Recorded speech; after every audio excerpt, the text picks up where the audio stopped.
संपूर्ण जग आज माध्यम आणि मनोरंजनाच्या लाटेवर स्वार झाले आहे। या क्षेत्रासाठी निगडित उद्योग प्रचंड गतीने वाढतो आहे।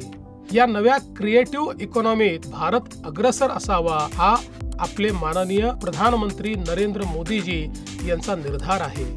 त्यांच्या पुढाकारातूनच मुंबईमध्ये वेव्स अर्थात world audio visual and entertainment summit या जागतिक परिषदेचे आयोजन करण्यात आले आहे। या परिषदेत जगभरातील 100हून अधिक देशांचे 5000 प्रतिनिधी सहभागी होणार आहेत। या निमित्ताने देशातील सृजनशीलता जागतिक अर्थव्यवस्थेशी जोडली जाणार आहे।